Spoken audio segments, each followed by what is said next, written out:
एक परंपरा है कि किसी भी मंदिर में दर्शन के बाद बाहर आकर मंदिर की सीढ़ी या ओटले पर थोड़ी देर बैठना चाहिए। क्या आप जानते हैं इस परंपरा का क्या कारण है? मैं आपको बताता हूँ।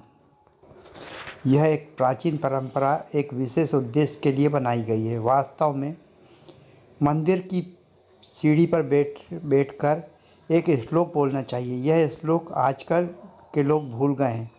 इस श्लोक का मनन करें और आने वाली पीढ़ी को भी इसका महत्व बताएं। श्लोक इस प्रकार है। अनायासेन मरणम बिना दैन्येन जीवनम देहांतप सानिध्यम देहि में परमेश्वरम।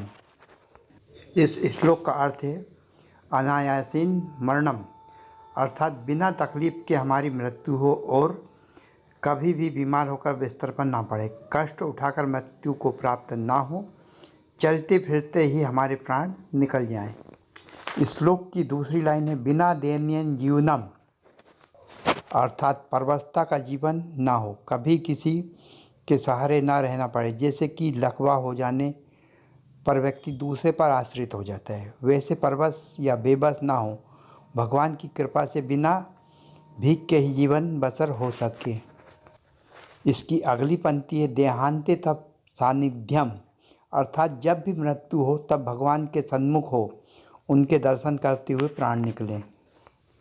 देहि में परमेश्वरम हे परमेश्वरम ऐसा वरदान हमें देना। सीढ़ी पर बैठकर दर्शन पश्चात इस श्लोक का पाठ किया जाता है। गाड़ी, पुत्र, पुत्री, पति, पत्नी, घर, धन इत्यादि अर्थात संसार नहीं मांगना है। यह तो भगवान आपकी पात्रता के हिसाब से खुद आपको दे देता है। इसलिए दर्शन करने के बाद बैठकर यह प्रार्थना अवश्य करनी चाहिए। यह प्रार्थना है, याचना नहीं। याचना सांसारिक पदार्थों के लिए होती है, जैसे कि व्यापार, नौकरी, पुत्र, पुत्री, सांसारिक सुख या धन। अन्य बातों के लिए जो मांग की जाती है वह याचना है, भीख है। प्रार्थना शब्द में प्र का अर्थ होता है विशेष अर्थात विशिष्ट, श्रेष्ठ और अर्थना अर्थात निवेदन। प्रार्थना का अर्थ हुआ विशेष निवेदन। यही हम सीढ़ी पर बैठ के बोलते हैं।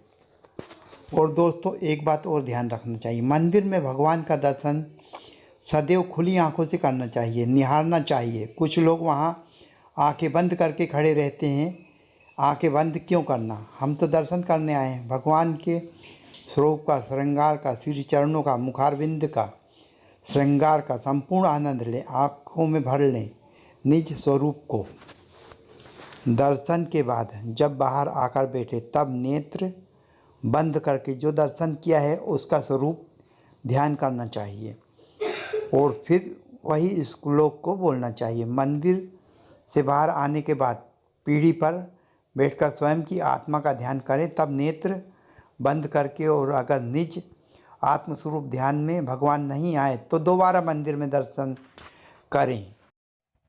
तो आज की वीडियो के लिए बस इतना ही। जाने से पहले चैनल को सब्सक्राइब कर देना, वीडियो को लाइक कर देना और कमेंट करके ये भी बता देना आपको अगली वीडियो किस टॉपिक पे चाहिए है। तब तक के लिए बाय बाय।